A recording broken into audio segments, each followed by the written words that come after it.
Қазақ радиосында жыр дүлдүлдерінің сайысы айтыс.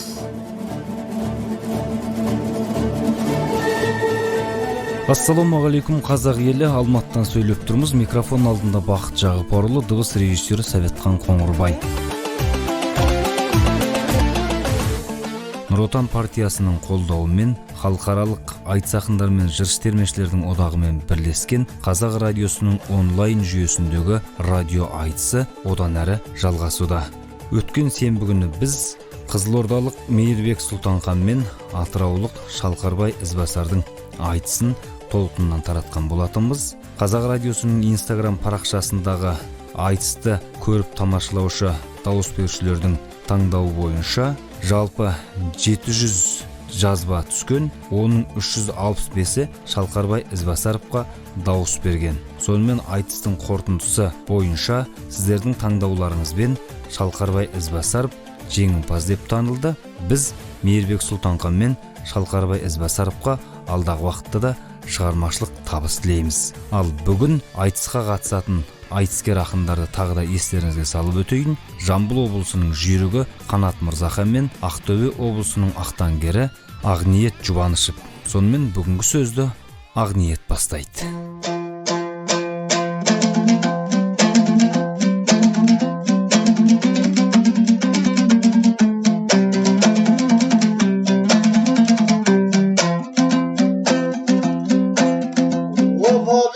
Орынсыз мақтап өрге қателессең өзіңді ақтап өлме. Тосылып қалай қалам өздеріңмен онлайн жолығатын сәт келгенде. Айтамыз ғой өлеңді айт дегенде, шабамыз ғой көсіліп шап дегенде. Айтыс күтіп отырған тыңдарманды тойдырып жіберейік тәтті өлеңге. Алдыменен алайын амандасып, мерейімді өсірген бапкер елге. Ассалаумағалейкум сәлем бердім, қадірі мен сабыры артқан елге. 30 күн оразасын тұтқан елмен 40 күн карантинде жатқан елге.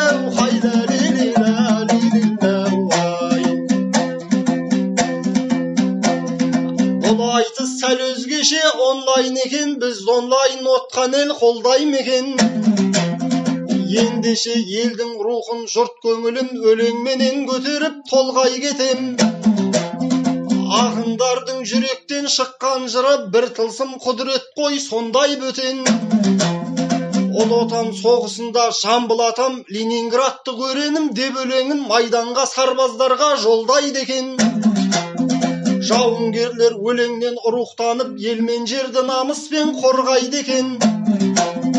Соғыстың кезінде елде айтыс өтіп, шайырлар елдің мұңын толғайды екен. Ал қазір аты жаман вирус шықты, бар әлемге келген бұл зорғайғы екен.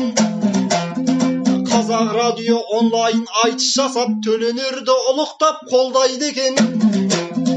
Онда тұрған ағайын ештеңе жоқ, бұйыртса басыңа бақ орнайды екен. Соғыстың өзінде айтыс болған кезде, вирустың кезінде айтыс болмай мекен.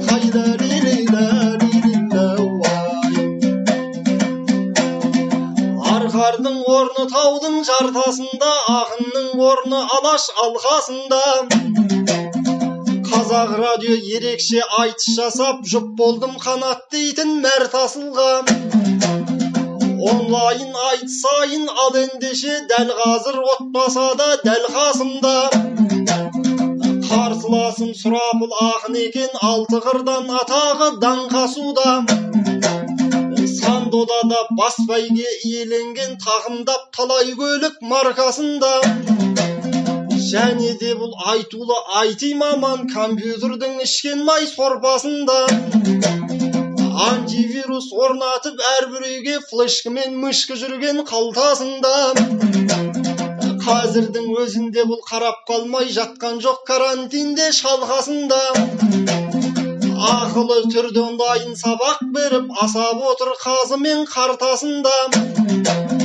Аң тауып жүр ноутбук компьютермен, мал тауып жүр айтыстың ортасында. Айбыны асқақтап тұр бұл қанаттың, айти менен айтыстың арқасында.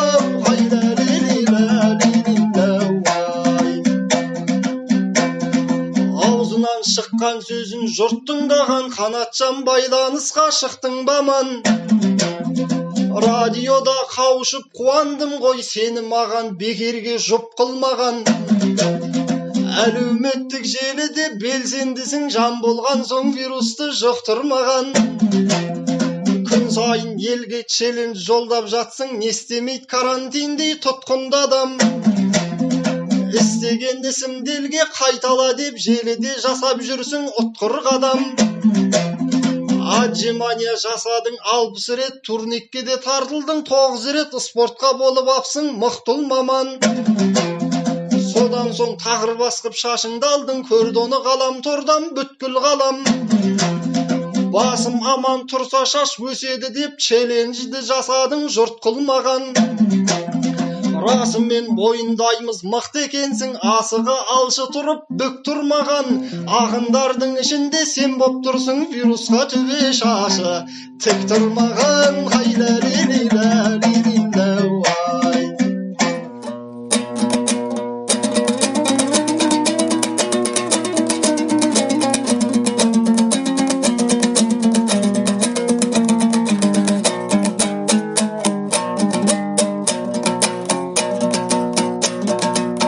Маңдайдан тер, таңдайдан жыр жауғанда, ақындар сөз бастауға бұлданған ба? Ағалмастай жарқылдап сөйлемесем, келгем жоқ тасбақадай тырбаңдауға. Жақұт жырым құйылсын жүректерге, алтын дән құйылғандай қырмандарға. Алашқа радиодан үнім жетсе, бақытты жан жоқ мендей бұл жалғанда. Бұл қазақ радиосы құтты шаңырақ, таймайтын тұғыр болған кілнарларға. Айтыс пен дәстүрімді насихаттап, алашымды бастаған шың заңғарға. Ұлтымның ұлылығын ұлықтауда, бар әлем батыс жақтан үлгі алғанда. Карантин кезінде де айтыс жасап, рух берді ел көңілі мұңданғанда. Армысың қарапайым адамдарға, ассалаумағалейкум діндарларға. Жең түріп білек сыбап жыр арнайын, желпініп құлақ түрген тыңдарманға.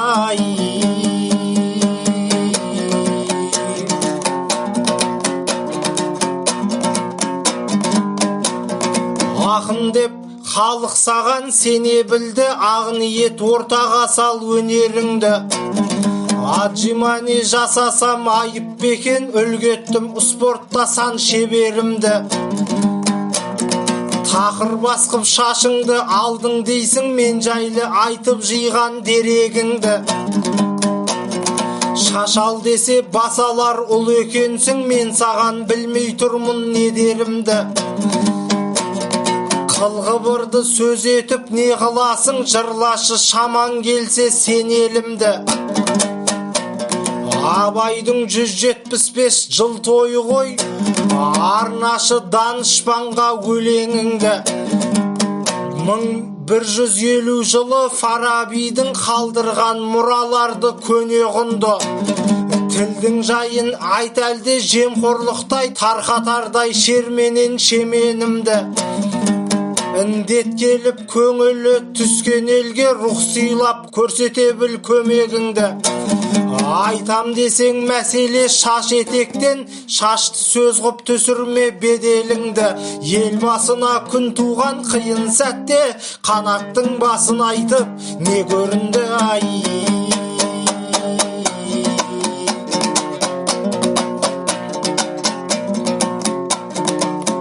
Көбіске келмей тұғын кидәліміз, бәріміз бұл өмірдің мейманымыз. Қалтаңда флешкі мен мышкы бар деп мұқатып қарсыласты қинадыңыз. Ол рас программист қой, мамандығым ақын боп шырқалған мен игәніміз.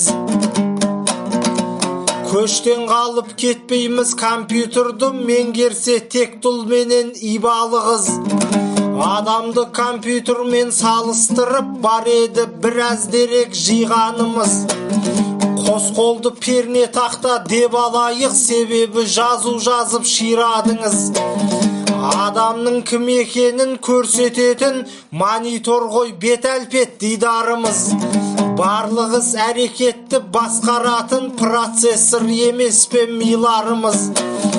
Игістерден тежейтін нәпсімізді Троян вирусы деп ұйғарыңыз. Үздіксіз вирустармен күресетін антивирус емес пе иманымыз ай.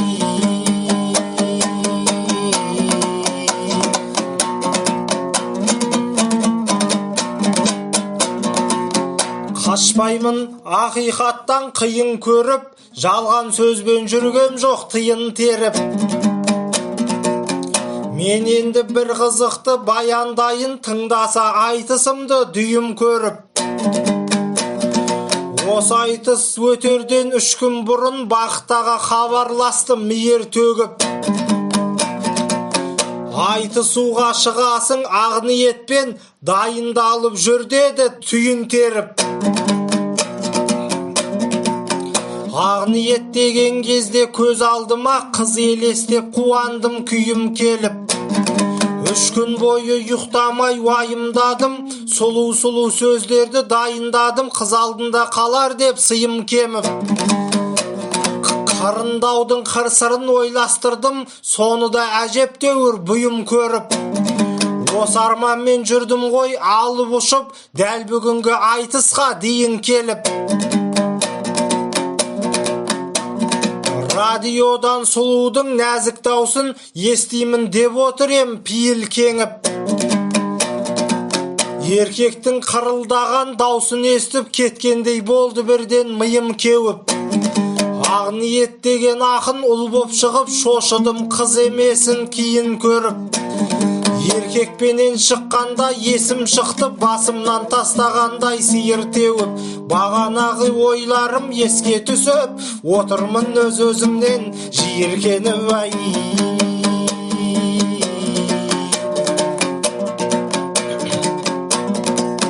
Қалайсың қарсыласым, жағаласқан аққудың атын алған қара қасқам. Менің жиіркенгенім ештең емес, сенің көрген бейнетің одан асқан. Есіміңе бүкіл ел ойнап күліп, қиындық көрдің бекен бала жастан. Жігітке қыз баланың атын қойып, апырай кім болды екен сәл адасқан. Атанан қыз болат деп күткен шығар, ер бала болуыңды қаламастан. Сондықтан туылғанда қоямыз деп қыздың атын жиған ау баралаштан. 9 ай өткен кезде толғақ қысып, анаңды жедел жәрдем ала қашқан. Әйеліңіз босанды дегенді естіп, әкеңіз стол жасап тамақ асқан, дос жаранын шақырып шарап ашқан. Раддомға мас күйінде келген шығар, бойындағы қызуы тарамастан. Қыздың атын қоя сап қайтқан шығар, бет түгіл беліңе де қарамастан ай.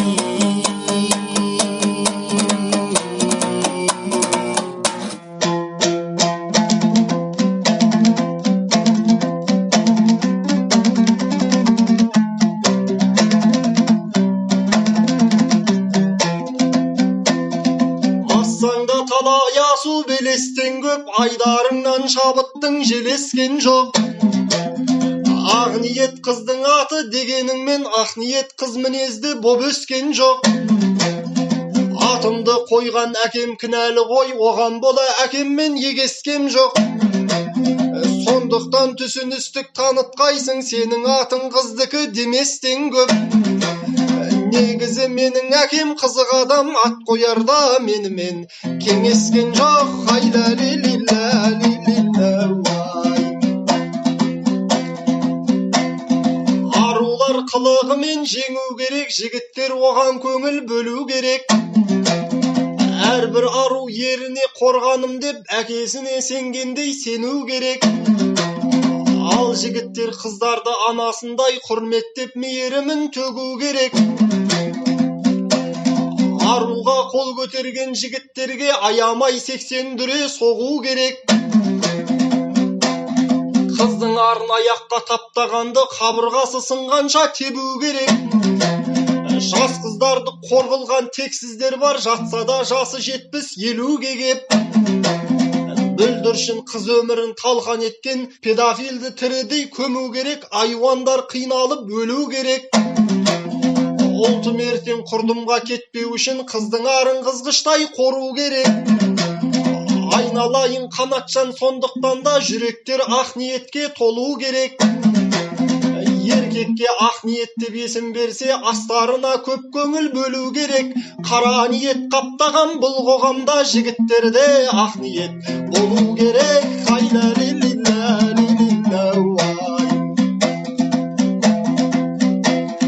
Біздің қазақ қыздарды деген қонақ, оларға арнамаған өлең долақ. Бірақта бұл күндегі кейбір қыздың ісіне естіген ел елең болады. Шеше көрген арулар көше көріп, шешінуге шынымен шебер болады. Шылым шегіп сыраны сімірген қыз қазіргі қоғамда көп көлем болады. Байға тимей балалы болғандарда қайдан ғана абырой бедел болады. Осылардың бәріне кім кінәлі, айтшағайын арсыздық неден болады? Бұған біздер бір жақты қарамайық, әркім өзін жөндесе сол ем болады. Арулар арнамысты болуына ер адамның еңбегі ерем болады. Әкесі дұрыс ақыл айтпағасын, қыздарының құлағы керең болады. Қарындас тәнін ашып жүреді ғой, ағасы жүр демесе денең дорап. Жігіттер аруларға анасындай қарамаса шерменен шемен болады. Сондықтан да қара көз қарындастың сұрауы сенен болады, менен болады. Біздер мықты болуға міндеттіміз, сонда ғана келешек кемел болады. Ерлерінің намысы биік елдің, қыздарының етегі төмен болады.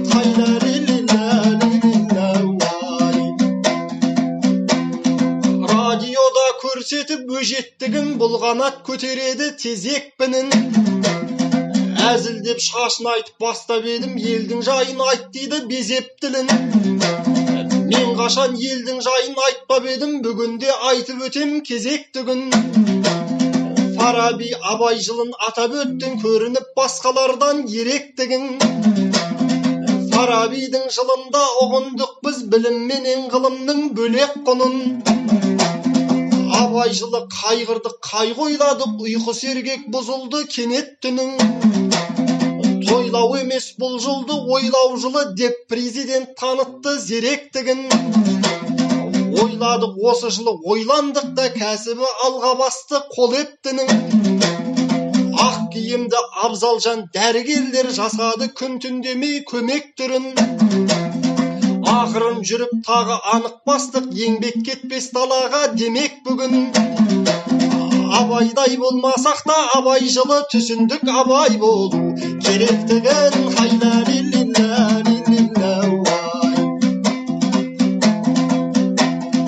Ауғанат бәсеңдетпе шабысыңды, мен сенің жақсы білем әрісіңді.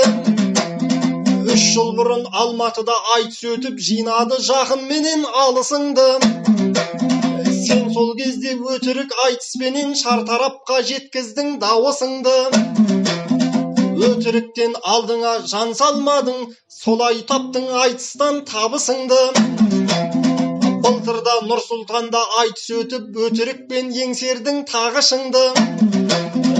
Өтірік айтыс болса баш жүлде алып, саған қарсы келгеннің сағысынды. Жүкең сені өтіріктің шебері деп, қарсыластар неге бұл жеңеді деп, бақылап бақты бәрі барысыңды. Айтпақшы таеквондо жігіт еді, талай жерде қорғаған намысыңды. Бұл қанат шырайын алып тепкен кезде, қарсыластың көзісіп жағысынды. Таеквондоға талай жыл қатысқан соң, құлақтан тебу саған таныс үлгі. Айтыста да қолданып жүрмегенсің, таеквондодан үйренген әдісіңді. жәмиләу-ай.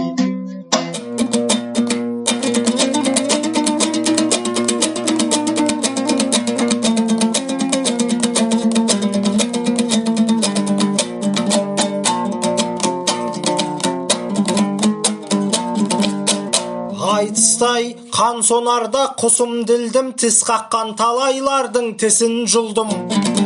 Өтірік айтыстың бір жаныры, суайт деп мені неге қысылдырдың? Бұл жанырды білмесең ақым болып, демей-ақ қой додаға түсіп жүрмін. Өтірік өлең арқылы шындықты айтып, мен қайта көрерменді тұшындырдым. Көп балалы ананың зарын айтып, төрдегі төрелерді ұшындырдым. Қазақ қызы өзге ұлтқа тимесін деп парламентке ұсыныс ұсындырдым. Ұстаздардың көтердіп жалақысын жоғарыға біршама қысым қылдым. Тек қазақ басқарсын деп тұспалдадым, жерімнің көмір темір мысым бұл күн. Осының бәрін өріп өтірікпен жеткіздім, пайдаланып күшін жырдың. Өтірік айтайын деп айтқан жоқпын, елді ойлаған адамның ісін қылдым. Өтірікші депутат мырзаларға өздерінің тілінде түсіндірдім ай.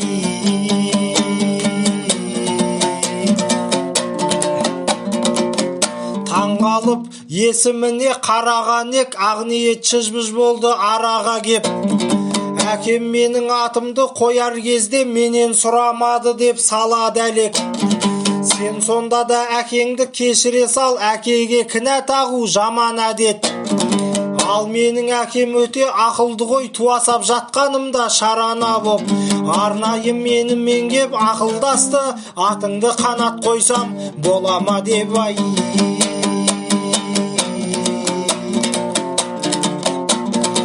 Қыран-құстай қанатын тең қомдаған ақындық дарынымды кең қолданам.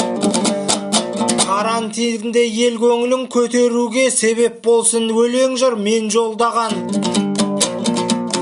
Мың алғыс дәрігерлер қауымына сырқаттан сауықтырып ел доңдаған. Үй көрмей күндіз түні жұмыста жүр, ауруды жеңеміз деп ем қонбаған. Кешегі батырларға таңғаламын, найзаның ұшыменен ел қорғаған. Дәрігерлер дәл сондай мықты адамдар, ерлігі ешкімнен де кем болмаған. Найзаның ұшыменен болмаса да, иненің ұшыменен ел қорғаған ай.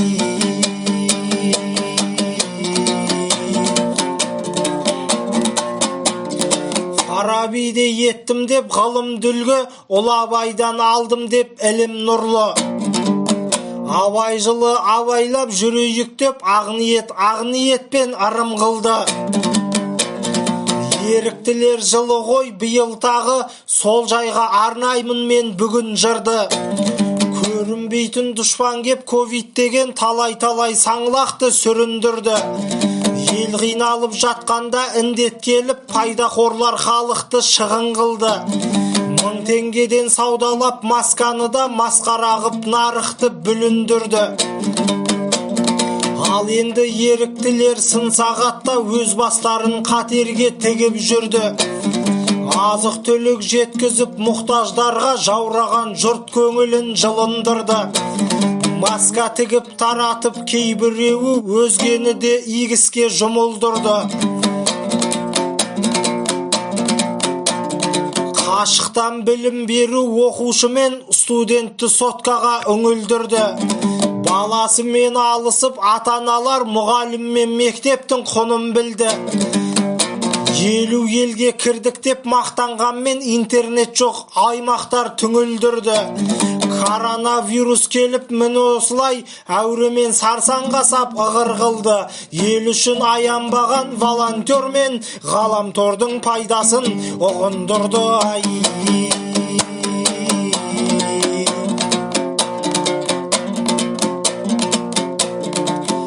Айтпасқа көрген жайды неге бізге өзгерді санамызда өремізде.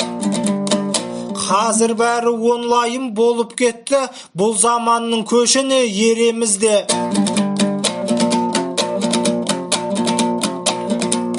Онлайн оқу оқып алаласың, онлайн билет ұшақ кемеңізге. Интернет дүкендерден керегіңді ал, ақшасын телефонмен төлеңізде. Онлайн тапсырыспен тамақ іздеп, қаласаң суши менен донер ізде. Пітір мен садақада онлайн, қайтеміз карантинде көнемізде. Рамазанда тыйылып күнәлардан түсейік, елші салған кемелізге. Ауызға да блокпост қойып тастап, өсекті тыйып тамақ жемеңізде. Ақ ниет дінтануда оқушы едің, тақуа деп көтердік төбемізге. Бір пәтуа сұрайын, рұқсат болса, молданың айтқанына сенемізде. Карантиннің кезінде қалай өзі онлайн ауыз ашар береміз бе ой.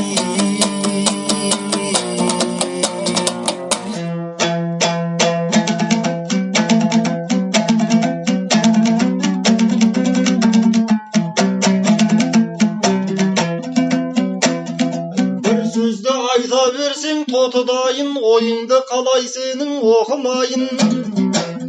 Ақ ниеттен пәтуа сұрап өтсің, қылу етте отырған сопыдайын.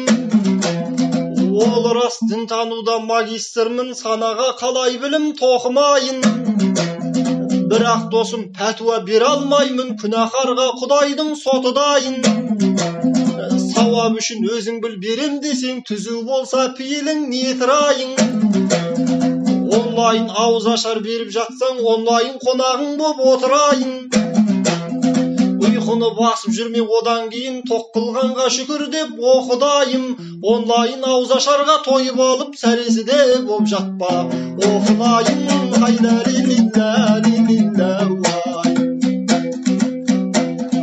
Қалталы жан екенсің қарашадан, биіктеу жан екенсің аласадан. Ат қоярда ұлымен ақылдасқан әкеңіз болып тұрау тамашадан. Менің әкем менімен кеңеспеді, одан шығар жолды мен таба салам. Жақын ара толамын 25-ке, сонда мен өз алдыма дара шабам. Ештеңеде ескертпей әке саған, ештеңеде ескертпей ана саған. Қарада тұр атымда астанадай, Нұр Сұлтан деп өзгертіп ала салам.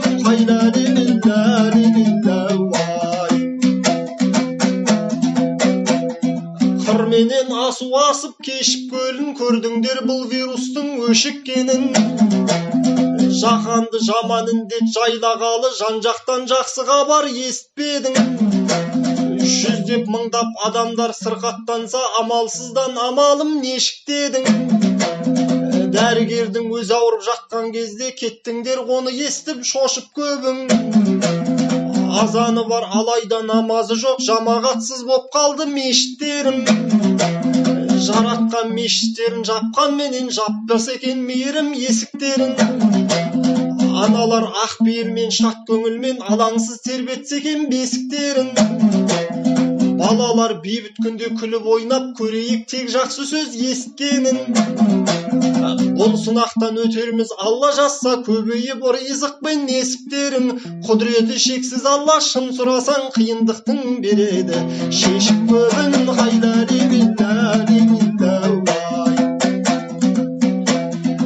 Өнбейтін дауды қуып күшенбедік, өлеңнен алтын алып мыс өңдедік.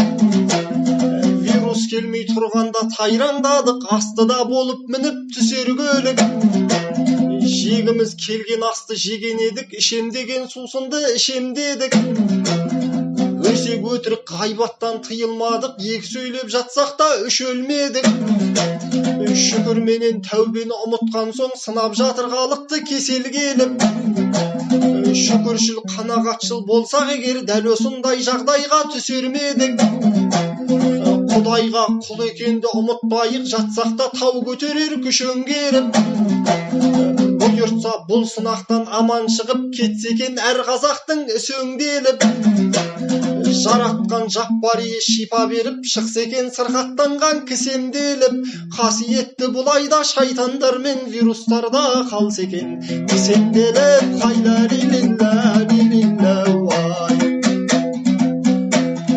Қыз абырой жинайды, жігіт бедел, шын мықты сын сағатта іріктелер.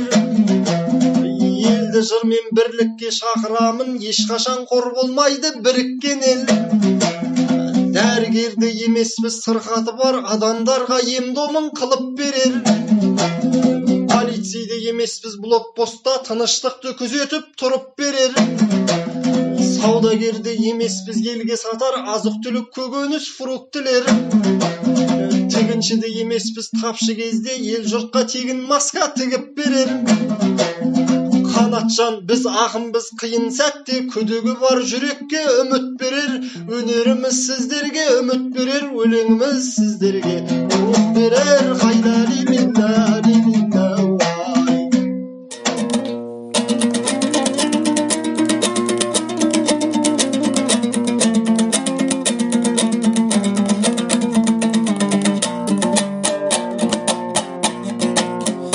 деп ойлап сөзден таймас жігерлі ғой, қалжыңдап мен өзіңе жыр өрдім ғой.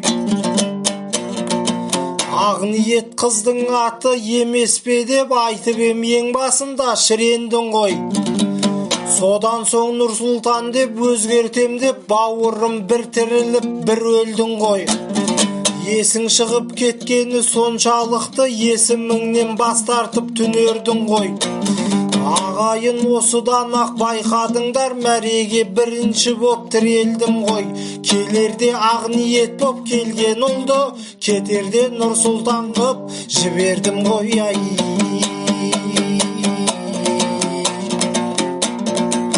Біреуге ақырет пен иман қайғы, біреуге дүние мен үймал қайғы. Оразан қабыл болсын ұстаған жан, айтайын Рамазандай мейрам жайлы. Шын ниетпен ораза тұтқандарға жаратқан қос дүниелік сыйғамдайды. Ол түгіл сәресі де береке бар, бұл сөзге надан ғана иланбайды. Қазағым аузашарда құрақ ұшып, үйлерін бір-бірінің меймандайды. Бұйырса карантиннен аман шықса, халқымның дастарханы жиналмайды. 31-де аштықты көрген қазақ, 30 күн оразада қиналмайды.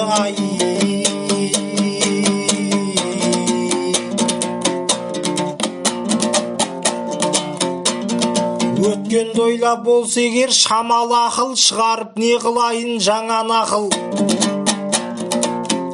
Биыл ұлы жеңіске 75 жыл, оны айтпасақ құнымыз қара бақыр. Отан үшін от кешкен батырлардың естен кетпес ерлігі санада тұр.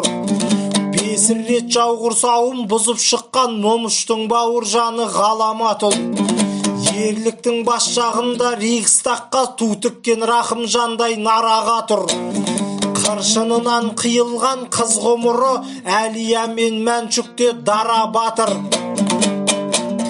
75 жыл өтсе де жазылмаған жұртымның жүрегінде жара жатыр. Аман есен оралған қан майданнан азғантай ардагерлер арада тұр. Көздері тірісінде құрметтейік, қайтқанда гүл апармай молаға құр. Бірі мініп келместің кемесіне, онсыз да бірі күтіп жағада тұр. Күнтізбенің парағы секілденіп, күннен күнге азайып бара жатыр.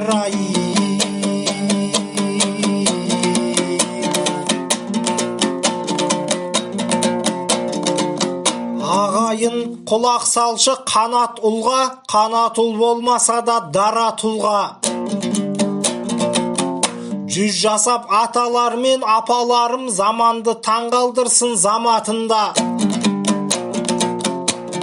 Жамбыл мен Бауыржандай ұлдарыңыз айналсын әрі батыр әрі ақынға. Ал қыздарың кешегі қара шаштай айналсын данышпанға аратырға. Әр қазақтың басында баспана боп тұрса екен зәулім үйдің қабатында. Ең кемінде 5-6 бала сүйіп бай болсын бәр ақшаға, бәр ақылға. Теңгенің мәртебесі көтеріліп, 4 есе көтерілсін жалақыңда. 30 ел былай тұрсын, Қазақстан болса екен алғаш қондық санатында. Соғыс оты тұтанбай, ең бастысы орнасын бейбітшілік дала қырда. Біздің елде мылтықтар атылса екен, тек 7 мамырдың паратында.